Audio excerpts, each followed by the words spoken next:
Ambassador, if we went back to the circumstances that we're talking about right now with respect to Joseph Kony, you have a situation where he has been indicted, where we have now passed legislation creating the wherewithal to bring him to justice, where we have passed legislation on disarmament, demobilization, reintegration.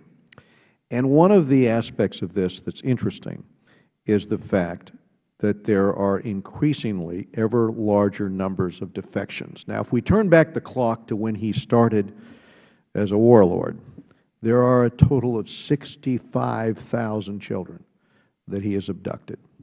But it's the use of technologies like mutilation that make him so feared, that create an environment in which people are fearful of coming forward.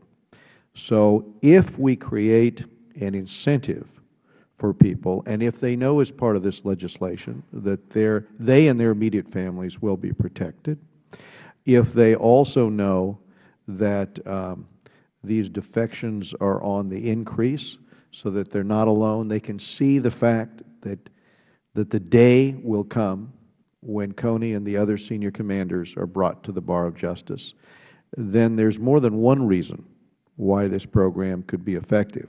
I thought you might speak to the thoughts of the State Department in this, and also the Department of Defense, which right now are working directly under the legislation that we passed out of this committee, are working directly with the Ugandan forces in order to retire this Lord's Resistance Army from the field, and tell us why they are enthusiastic about these changes in the legislation which we seek to make with this bill.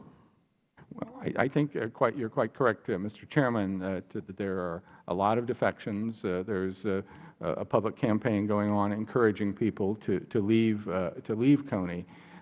This would add, I think, a critical element in that, because at the moment, if people defect, they're interested in their own situation. Obviously, they want to take advantage of perhaps going back to Uganda and perhaps not having amnesty under the Ugandan law. They're looking out for their own interest after the horrible experience they've been through.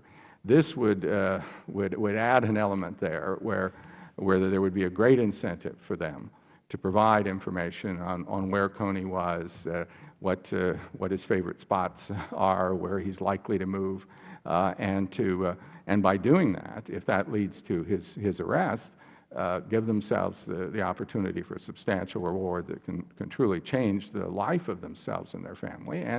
And indeed, as we note, I mean, if people are going to be at risk, we can work to relocate them, and we've worked in a variety of ways. Sometimes not relocation to our country, but to other places with the other reward programs that we have.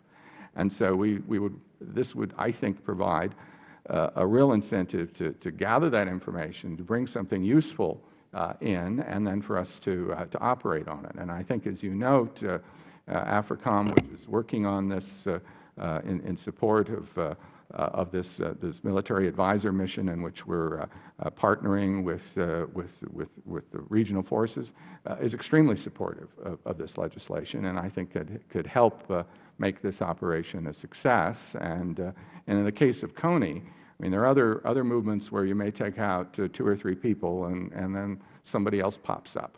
I really do think if you take out Kony and these key commanders, that's the end of the LRA. This is a critical thing that we need to do. Thank you.